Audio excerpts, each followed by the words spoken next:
আসসালামু আলাইকুম। আজকে অনেকদিন পর খামারে ভিডিও আপলোড দিলাম। মূলত প্রায় ২ সপ্তাহ ধরে একটা বিপদে ছিলাম, যার কারণে খামারের কোনো ভিডিও আপলোড দেওয়া হয় না। আপলোড দেওয়া তো দূরের কথা, খামারে কাজ করা বা বাসায় থাকাই একটা মুশকিল হয়ে দাঁড়িয়েছিল।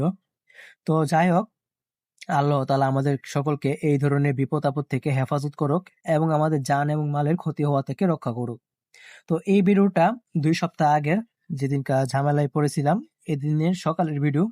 তো আর ঝামেলায় পড়ার কারণে এই ভিডিওটা আর আপলোড দেওয়া হয় নাই বা নতুন কোনো ভিডিও রেকর্ড করা বা আপলোড করা হয় নাই। তো যার ফলে পেজের অবস্থা ১২টা বেজে আছে। তো সকলে লাইক, কমেন্ট এবং শেয়ার করে দিয়েন এবং আমাদের জন্য সকলে দোয়া করবেন এবং বাকিদের জন্য দোয়া করবেন যাতে আল্লাহ তাআলা কাউকে এরকম বিপদ-আপদে না ফেলুক। কারণ যার বিপদ হয় সে বুঝে একমাত্র তার যন্ত্রণা কতটুকু। আর এই যে হাঁসগুলা, সেগুলো অলরেডি জবাই করা হয়ে গেছে। কারণ বললামই ভিডিওটা ২ সপ্তাহ আগের। আর হাঁসগুলো জবাই করা হয়েছিল কালকে। তো যাই হোক, আপনারা সকলে দোয়া করবেন এবং আমার গরুগুলার জন্য দোয়া করবেন। আল্লাহ তাআলা যেন আমার এই খামারে বারাকা দান করেন। তো এই আর কি, সকলে ভালো থাকবেন। আল্লাহ হাফেজ। আসসালামু আলাইকুম।